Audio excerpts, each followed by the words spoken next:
are countless stories of mysterious sphere-shaped orbs turning up across the globe, mate. Check this incident was reported in Jora village of Gwayor district after a bright spherical object weighing 50 kilograms fell on a rice farm. The villagers claimed that the ball-like object spiraled from the sky and fell on the ground, creating a 2 feet deep crater. As soon as the news of the falling object spread among the villagers, locals rushed to the site, where they discovered a large spherical object lying in the field. The area where the object fell had turned into a deep pit. The local residents informed the police, who arrived at the scene and initiated an investigation. Senior officers were dispatched to the location to assess the situation, while the authorities are currently unable to provide specific information about the object. Experts from Gwayor have been summoned to examine it. Officials are awaiting the findings of the scientific analysis to determine the nature of the object. I was living in New Mexico, and a friend of mine, Dennis Hopper's bodyguard, wanted me to come out and see his house. It was way out in the desert, in the middle of nowhere. We went out there, and there was a pile of these spheres laying in his yard. Maybe 6 or 7, I don't remember exactly. There was just a pile of them. And I was amazed, because I'd never seen anything like these, and I, what the heck is that? And he said, I'd tell you, but you wouldn't believe me. And I said, well, try me. And he said, well, Jim, I swear to God, a UFO came over my house and dropped these out in my yard. And he said, they've been sitting there ever since. And I was amazed at him. And he said, do you want one? You can have one. So I took it. Automatically looked up to see this, all I can describe, this huge Mexican hat. It was stationary, this thing, and it was bright silver in color, and it had a dome. What is this advanced technology being dropped out by the flying saucer UFO? This is insane.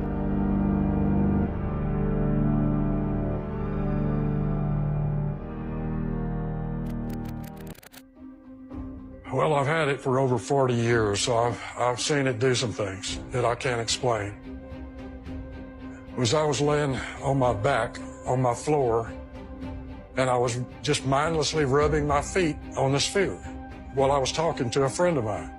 And when suddenly there was this flash of light, and I was shot across the floor on my back. I was 6 to 10 feet away from the sphere. It knocked me that far away from it. You know, and there's no explanation for that. You think that's alien technology, don't you? Yes, I do. I absolutely do. That's a huge claim. I can't imagine what else it is. I just can't imagine. Why something like this moves around, why it would flash light. But I have since seen videos on the internet of spheres just like this one flying in the air, all kinds of things. And apparently they're all over the world. Check out these 9 categories to identify UAPs. Crazy, mate, you know, and alien creatures floating about in our atmosphere. The first step is not knowing what it is. It's a very powerful thing for us to be able to say something is truly anomalous, because what that means is that we've gathered a very strong and qualified group of people and processes and thrown it all at something we're observing and not been able to define it. So the negative there is very powerful, because we should be able to produce positives and define pretty much anything at our sky at this point with this group of people and processes and equipment. And so truly proving too quickly these acronyms like UFO quickly meant, like anytime it was used in the vernacular, alien origin.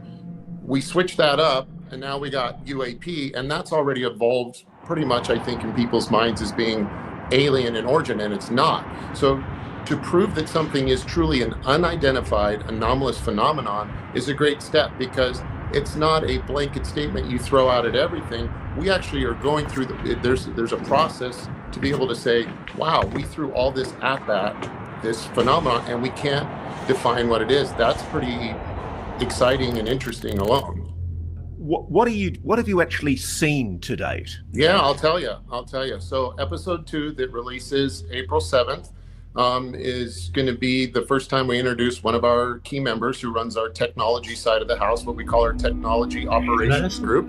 And in that episode, he is going to be our lead in taking everyone through what we call our 9 classes of UAP. And the 9 classes of UAP are what we use to try and separate and classify and differentiate between all the different things we're witnessing. And those 9 classes are really subcomponents of a broader, maybe 3 categories. And those 3 categories are something like actual craft, like machinery flying in the sky, to light phenomenon that can be crystals, beams, orbs, things that appear to be something like a plasma blob in the sky, all the way to flying creatures, like what might be a flying jellyfish or an interdimensional creature, as crazy as that sounds. But there is a class or a set of classes that falls under that category as well. And Jake, what people are going to... Forgive me for interrupting. Just to be Yeah. clear on this, when you say these 9 classes, are these 9 classes that you have already recorded, seen? Yes. So they're proprietary. It's our class system that we've come up with, and that's what we're going to be sharing. I think one of the classes that people are going to be most excited to see, because it's very well known and arguably one of the most famous and interesting UFO UAP classes out there, is the Tic Tac. So on April 7th, you'll get to see our interactions with the Tic Tac. We had a lot of success with the Tic Tac in episode 2, or the filming of that. It showed up for us several days in broad daylight, dropping from above 80,000 feet, as everyone has heard. We pick it up on our radar, we track it, we image it through a number of different means. And so that's going to be exciting to see, because that's one of the ones that holds the most promise for an exciting conclusion right now. You talked about the jellyfish. Have you seen a jellyfish, and have you videoed a jellyfish? Yeah, and why we call it a jellyfish? Like, we take a pretty humble, like kindergarten approach to our classifications to make it simple for everyone. Like, it literally just looks like a jellyfish. It looks like a head of a mushroom with tentacles, and there seems to be like electrical pulses that go up and down between the head and the tentacles. And I don't want to get too much into it, because I want to allow my teammates that we're going to be introducing in episode 2 a chance to go into this. And they have a very specific story to tell there, and I don't want to spoil it for them. But I can understand. You want to save the best for later. Can I ask you this, though? Of the 9, you talk about the three subclasses, if you like. Yeah. Can you categorize for us in a descriptive term the 9 classes that you're talking about? No, I'll say that. I will just say again that the classes come from 3 broader categories. We've got basically what look like craft or machinery. You've got what are so anomalous, let's say, that they are just they put off what we can detect as some interesting light signature, from like a vibrating crystal to a pulsating blob to orbs. And then the last is, we don't know what they are, but it moves and behaves like what you would think a wild animal or a sea creature would behave, but it's in the sky. Talking about this used to get you labelled as a nutcase, mate. But now respected scientists and experts are talking about this. What do you believe? As most people would say, a UFO kind of looks like a light formation in the distant sky, right? That's usually what we think. What they won't say, though, is that a UFO looks like a missile coming right for you in the cockpit. Unless, of course, they are crew members on board a Homeland security flight over California. Those guys will tell you exactly what they saw, and it sure did not look or act of this world. A year ago, February, they took evasive action when a football-like Tic Tac came out of nowhere, heading straight for them. Thinking it was a missile, they ducked the aircraft to the left to avoid a head-on collision and raised the right wing so that the thing could pass right underneath them. And while they reported it right away, they did not talk about it publicly until now. Here is an animated recreation of the sighting with the actual audio of the encounter attached.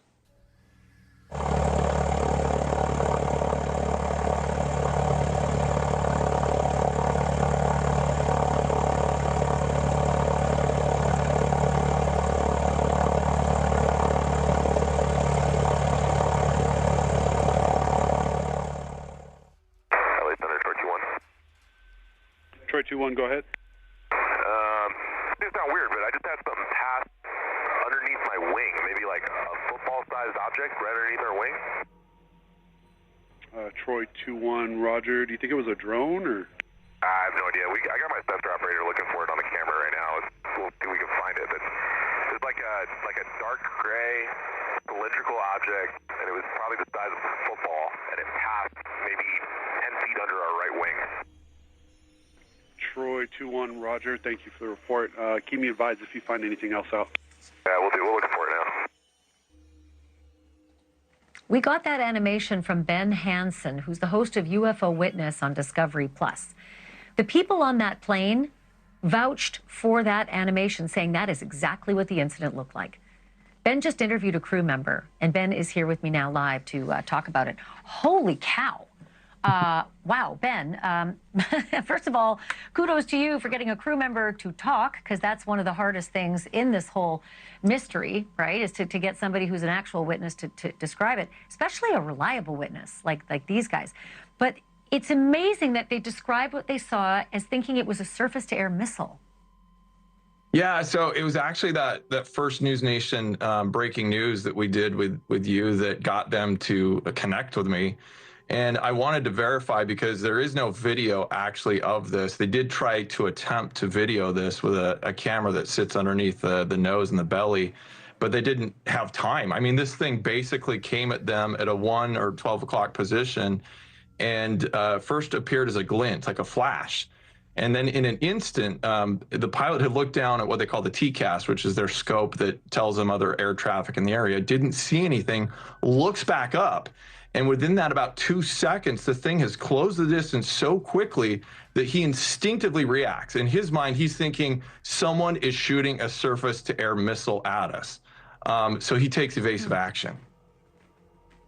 Okay, so then the next thing that's fascinating about that video, if we were to play the whole thing out long, is that these pilots are communicating with the ground and saying, this thing turned around and started coming back for us. That's my very inarticulate way of describing it. But tell me what they said happened when the thing, the Tic Tac, whatever it is, came back for them. So forgive the crudity of the model, but I didn't have time to have my animator redo the video. So here we have a model that's not the real plane, right, the type, but it's flying along. And as this Tic Tac is a jelly bean, actually, is heading towards them, they instinctively turn off the autopilot. So this sets off an alarm, instantly wakes up all the crew, what's going on, and banks to the left. Okay, so he pops up this wing enough because he thinks he's in a collision with this object. It passes, he believes, either directly under him or slightly off. It continues on behind them. So he gets the sensor operator involved, and they have a very sophisticated radar on board. See if you can find this thing. Well, that's where they believe they tracked an object, their same altitude, 20,000 feet, 60 miles behind them. In a couple of seconds, that object then jumps to about 20 miles closer to them, back to 30 or 40, and then again to 10. It's like it's playing hopscotch back and forth, and they have no idea. Mate, we've all heard of underwater UFOs. This story's going to blow your mind. Now, the one report I have is clearly not an aircraft, because this individual submariner was in the 1980s operating in the North Atlantic at a deeper depth during a very significant North Atlantic storm where there's a high ambient noise level. So there was nothing this contact could be confused with. And it had all the signatures of a Russian torpedo because it approached at a rapid rate, but then it slowed down, which torpedoes don't do. And they thought, because of its rapid rate of approach, they went to crush depth. That was their SOP, standard operating procedure, because they really believed it was a Soviet sub launching an attack on them, which is insane. It was an old sub too. They were not happy doing that and not comfortable. And so his story went like that. And then, of course, this object, now it stopped and it went around to their stern and followed them, and then rapidly accelerated out of the scene. Now, back in the 80s, we know of no technology that could have done that. What was that? So it wasn't a helicopter. It wasn't a misidentification with something like that. That was the anomalous report that I got from this submariner. And I can't explain it either. And I've heard there's others, but submarine information and operations are so highly classified with non-disclosure agreements signed by everybody on the force that they're hard to come out. Well, I get this email on the Navy's secret network, and I'm the chief meteorologist of the Navy at the time, and so my aerographers and meteorologists are forecasting weather on that ship and every other ship on the Navy that does air operations. And I get this email, and the title of it, in all caps on the secret network, urgent safety of flight issue. And in the body of the email, the text just merely read, hey, if any of you know what these are, tell me ASAP. We're having numerous near mid-air collisions, and we might have to shut down the exercise. And that got my attention because this is my job, safety of flight. And attached to the email was the now leaked and declassified Go Fast video. And my socks were knocked off. I mean, of course, because I've never seen something like this. I wasn't read into the programs and all that. And of course, I knew immediately that was us because we don't do test and development in training ranges. It's when an aircraft carrier goes through a training workup to go then deploy to, for example, the Arabian Gulf, we don't do test and evaluation during those things because it is so compressed. The combatant commanders want the ship to get out there on time. The aviators, every pilot's got to get certified to fly on the carrier. Okay, it is stressful. We don't mess around in the U.S. Navy on that kind of thing. That's why we have test ranges in different places to do that. Ross, your question. So I just wanted to, I suppose, underline the point that you're making there. What you're anticipating is the explanation that many debunkers offer, that this must be secret US technology, that the Go Fast, the Tic Tac, and I've forgotten the name of the other one momentarily, but that those three videos that were released eventually by the New York Times, by Leslie and Ralph Blumenthal, that those videos were somehow some secret program that the US was suppressing. From your understanding of the secret world and how it works, the US would never test technology like that without giving authorization to, say, the Rear Admiral in charge of the fleet that you were with and that the Theodore Roosevelt was with. Look at the whole body of those observations. Remember the pilots talking about a fleet of them? And there were different observations. There was the gimbal, the Go Fast. It's not a chance in the world. And let's go back to the Nimitz, okay, with Dave Fravor and Alex Dietrich, and that again. This is what's even more ridiculous. So when I met with Aero, okay, and this has to go out there. They were trying to throw some discredit on the reports of the Nimitz Tic Tac incident, okay. They questioned me. This might have been U.S. tech. You've heard that narrative out there. Maybe it was a submarine. And you talk to David Fravor and Alex Dietrich, who I consider my friends now, who served on aircraft carriers like I did. And all the explanation of instantaneous acceleration and meeting at the cap point that they knew was that demonstrated a knowledge of what they knew and intelligent control. This is not U.S. tech, okay? Not a chance. We don't test stuff in training ranges, and clearly the performance characteristics of the technology was nothing like we could design. And I trust them, and they were the observers. So when those who are trying to throw a wrench in that narrative they are so off the mark, and it's actually just a clear sign they're stretching this disinformation effort. So one thing I also want to get the detail from you on is that CIPRANET message, that secret message that came across your email. It was essentially framed as a safety of flight issue, wasn't it? Because this was essentially the commander of that battle fleet wanting to know, did anybody know about these objects? What the hell were they? Right. So the message I got was from the operations officer who worked for the commander, who was a 4-star. The operations officer was a 2-star, and he sent it to all the subordinate commanders who were 1 and 2 stars and senior executives. And so of course we were all alerted. This was a big deal. What are they? The interesting thing, I know now what happened is that, so the next day, that email was wiped from my computer. I never saw it again. And then every meeting I went to at the headquarters, which I did to every month, no one talked about it. And that's So did you ever try and raise it? Did you ever sort of say, excuse me, no. what about that go fast thing? Yeah, well, right. And that was my job, safety of flight. So I could have and maybe should have, but I knew how things work. When it was white from my computer, I knew instantly, okay. And I've seen this in other areas where someone divulged classified information on an unclassified system, and there's a procedure for that where you basically don't talk about that. You remove all the data, you do damage control to make sure our adversaries don't get that information. And yeah. So crucially, that was what told you that this was known about. It's not US tech, but they clearly know about it.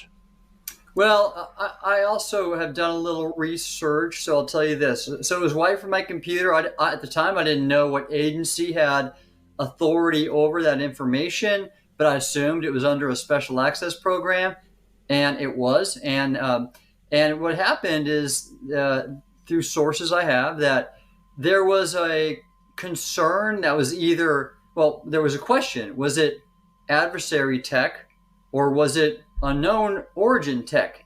And that's why they pulled the email, is because they didn't know. And if it was adversary tech, that would have been a big problem.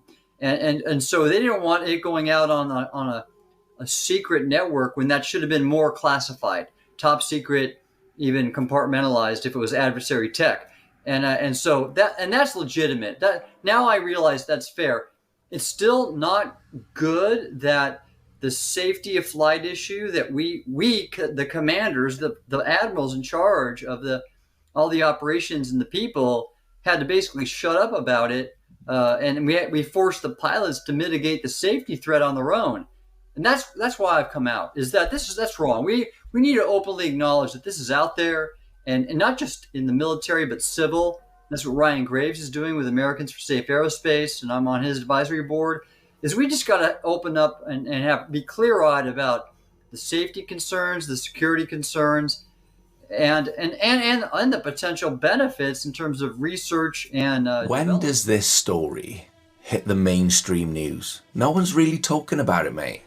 Only me and you. Yes, I saw your interview there with the Chief Master Sergeant, who said, I think the next war will be cyber in space.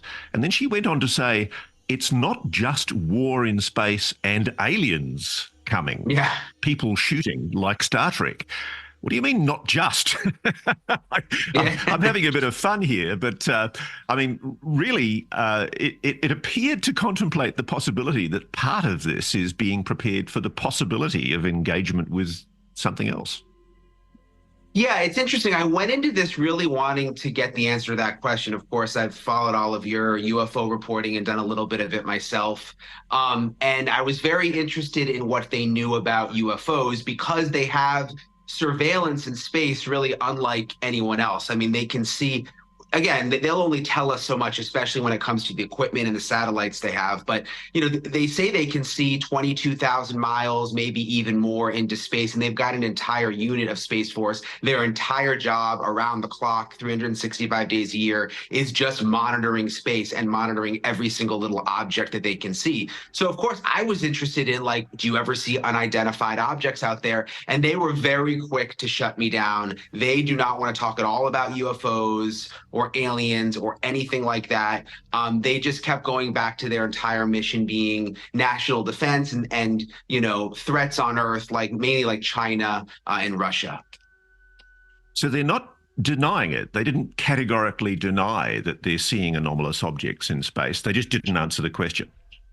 Yeah, they didn't deny it. And it's interesting, we went to the one base where their entire job is surveillance. That's their entire unit. And they've got they call them sensors, that they monitor everything that they can see happening in space. And I asked them, like, is there ever anything you see that you can't identify, you're not sure what it is? Because they catalog all the items that they see. And they said even something as small as like a wrench or a bolt that came off of the space station years ago, they've got cataloged and they're tracking. So they can see even really, really small objects. And I said, is there anything you come across ever that you can't identify? And they said, no, we haven't had that happen, which, again, I mean, I think not that they were coached on what they could say to me, but they were definitely very guarded. And it's hard to believe that they're able to identify every single little object.